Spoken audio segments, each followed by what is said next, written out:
They asked me to go back. It was 3 days ago I was picked up tired and hungry on that dock. The captain had found me with a dying flashlight in one hand and a turned off radio in the other. This time I was the one who didn't say much. I just got out of the boat, drove home in a daze, and fell asleep in my bed. I spent a lot of the time since thinking about what I experienced on Twain Island, the rest of it applying to jobs who didn't call back. I went back and read what I wrote. It sounds almost ridiculous now, like the ravings of a wild man, especially happening so soon after I woke up. The more I thought about it, the less it seemed real. As I was applying for other guard jobs, the guy who runs the temp agency called me to tell me that the forensic anthropology facility had contacted them to ask about hiring me again. With no hesitation, I told him I had no interest in going back to that island. While I was at it, I thanked him for not warning me about the nature of the research. He swore to me he didn't know. I didn't believe him, and told me before I made up my mind that they're willing to raise their rate by almost 30%. I think they're tired of giving the free tour, if you know what I mean, he said. It's hard to argue with that kind of money when you're unemployed. There was still the whole matter of the disappearing body and the creepy laughter and the traces of death in the guard's office, which were 3 very good reasons to never go back. I couldn't exactly ask him about all that without sounding insane, so I asked him the next best thing. Did they have any complaints about the last time? I asked. The way I figured, if a body got up and walked away on my watch, they might think I had something to do with it. If they had any complaints, he said, I doubt we'd be talking right now. He was right, of course. The whole thing was feeling more and more like something I dreamed up. About an hour earlier, I had checked my bank account, which was getting grim, and now here I was saying no to a cushy paycheck. I thought of Eric's advice, how it was the easiest job in the world so long as you could manage the mental bit. Then I thought of my dad, who worked in high-rise construction for 30 years, and once drove himself back to a job site after having his thumb sewn back on so he could finish out the day. God help me, I went. A thought occurred to me as the boat captain drove me over to the island. What if the body actually had gone missing and they were luring me back to question me about it, or even catch me in the act of doing it again? What if they'd gone to the cops but didn't have enough evidence to accuse me? My stomach sank, and I looked over at the old guy at the wheel. He looked back at me with a funny look in his eyes. Maybe it was something, maybe it was nothing. It was too late to turn around now. When I got to the island, it was still bright out, which helped me get off the dock and onto land, and I was interested to notice that no one had come to greet me when I arrived. I took it as a good sign and went to track down Eric. It didn't take long. He was at the computer in the guard's office. I didn't think I'd see you around here again, he said with a laugh. Apparently the boat captain told everyone how ready I was to leave when he pulled up the other day. It was a little embarrassing, but to be fair, no one had prepared me for the kind of shit I'd shown up for. Eric found it hilarious, but I could tell he understood where I was coming from. While we were on the subject, I asked him if he had ever heard anything weird on the island, especially on the night shift. He asked me what kind of weird. I don't know, stuff moving, voices. He got a soda from the fridge. Uh-oh. Don't tell me you're the superstitious type. That doesn't really fly here. As he chugged the soda down, I assured him I was a rational person, but he seemed skeptical. According to him, despite Twain Island being an island, there were still plenty of animals that lived here. Some swam over, others came over on boats or floating garbage. We've asked Dr. Christensen about animal control, but he says it would ruin the balance of nature, which is important for their data or whatever. I think he just doesn't want to pay for it out of his grant money. It wasn't the first time I got the vibe no one liked the doctor. After I finished catching up with Eric, he threw away his empty can and announced he was going to complete his final rounds before it was time to go home. I think he expected me to hang out in the office, like he would if he could, so it surprised him when I headed out in the opposite direction. I wanted to reacquaint myself with the island and the interns. Based on the look he gave me, he definitely thought I was a crazy person. The real reason for my walks was even crazier than he suspected. No one was working in the main clearing, so I used the privacy to check the cage where the body had disappeared, or where I convinced myself it had. At this point, I didn't know what to think. It had been an uneventful return so far, and I doubted I would get such a mild reception if they suspected me of something as gross as grave robbing. So, as you can imagine, I was especially confused when I found the woman inside the cage. There like she never left. She was less than an inflated bag of maggots by now, more skin and bones than the last time I'd seen her. Her rotting body was oddly comforting. When I turned away from her, Bernard the intern was standing at the other side of the clearing with a clipboard in one hand and a ruler in the other, checking on the other bodies. I didn't know how long he'd been there, but when I turned to leave, he threw me a look too nasty to ignore. Instead of heading back to the office as planned, I went his way and struck up a conversation. Something pointless about the weather, which he stayed quiet through. When I was done with my bit, he not so subtly changed the subject. He asked me what my interest was in the female specimen, and the way he asked it, I understood what he was implying, which, by the way, is disgusting. I didn't know how to answer him without sounding insane, so I told him I heard some sounds out this way the last time, but when I came to inspect the site, there was nobody there. But what he said next made my legs go cold. "Did you move her?" It took me a second. I said no, I definitely didn't, and would have no reason to. And I asked him why he would ask something like that. He didn't want to say at first, but after I asked a few times, he told me the photos hadn't matched up from one day to the next, specifically the position of the body. I asked him if it was possibly animals, the ones Eric told me lived on the island, the garbage riders. Like I was a child who asked a dumb question in class. He tapped the cage next to him with his foot and looked at me to say, "That's what these are for." "What about gases?" I asked. "All those things that happen when we decompose, couldn't that move a body?" With no lack of attitude, he assured me he knew which movements were natural and which weren't. "She was definitely moved. If it was you, you're better off coming clean." I could see he wasn't going to bend on this, so I told him it wasn't me, and if he didn't believe me, it wasn't my problem. And I went back to the guard's office. But I'd be lying if I said our conversation didn't weigh on me for a long time after that. By the time Eric got back from his final rounds, I was in a dark place.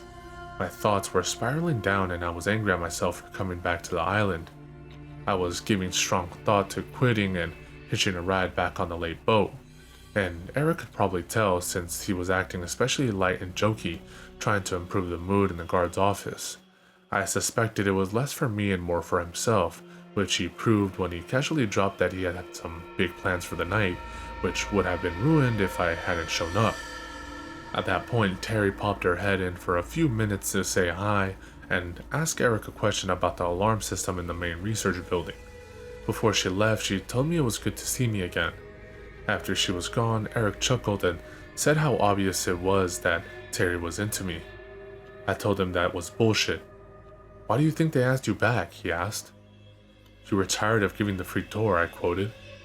"There's other guys they could have asked, and she brought your name up like 5 times in the past 3 days, said you have kind eyes. Who else were they gonna bring back?"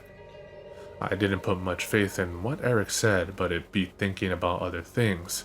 It didn't hurt that Terry was pretty cute, in a weird, works with dead bodies way. The thought of asking her out distracted me for a while. Soon enough, I was alone. The boat came and left, and like an idiot, I didn't get on it. I spent the first hour like the first night on the internet, visiting the usual time wasters, but after a while I started to think about what Bernard had said. To be honest, it pissed me off. This guy, this bug-looking prick, doesn't even know me.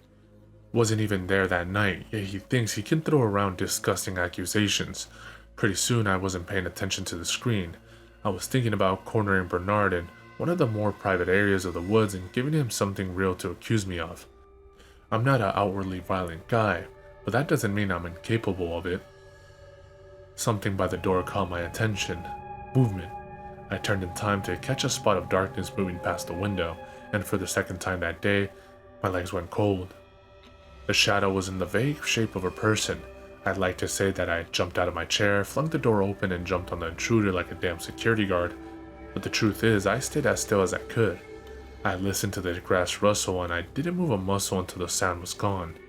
A minute later, I stood at the open door shining my flashlight into the dark, and even though I didn't want to, even though I hated to admit it, I found myself surrounded by the very familiar, very strong smell of rotting corpse. My first instinct, and it would be yours too, was to step back inside and lock the door, radio the police, and shut myself in a broom closet until help arrived. But I also knew that dead bodies don't get up and walk around, that those things don't happen except in movies. I pictured my dad and what he would do in this situation if he was still alive.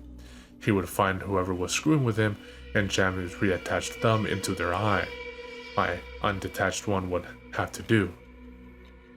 Due to an overcast night, the woods were already black. The way the flashlight's beam pierced the night reminded me of footage of deep-sea divers. I moved quietly between the trees and towards the main clearing and strained to hear even the slightest sound of footsteps or movements in the woods ahead or around me. But other than the wind and the ocean, I couldn't hear a thing. What made me happiest though was finding the woman's body in its cage where it belonged. Even now, that sounds like an unbelievable thing to find relief in. And after a quick check, I discovered all of her roommates were in their respective cages, too, at least in this site. Taking courage from that, I decided to finally do some proper rounds. There was a mystery on that island, something the employees weren't telling me, and it was time I figured it out. I moved into the woods at a sharp angle, aiming to reach the shore at a particular spot I seen with Eric the other day. A point at the island's highest where he said you could see a small cave opening at a low tide. The point itself didn't matter so long as I had a target, though something about the overcast night got me confused, not being able to use the moon or stars as reference, and after a couple of minutes I found myself turned around. As it turns out, the island is larger than I thought at first, and it's very possible to get lost on it. I tried to correct my path using the sound of the ocean, just keep heading towards the wave, but after a minute I came into a clearing and was surprised to find it was the one I had left just a few minutes earlier. If I were a smarter man, I would have said screw it and returned to the office, but my decision to find answers had made me too stubborn to take the easy way out. Instead, I turned around and headed once again for the same spot on the shore. This time I made an even sharper angle. There was no way I was going to end up back in that clearing. The good news is, I didn't. The bad news is, I became completely disoriented by the night and the tree after identical tree, and it wasn't long before I couldn't even tell which way the ocean was, the sound of waves coming through from all directions.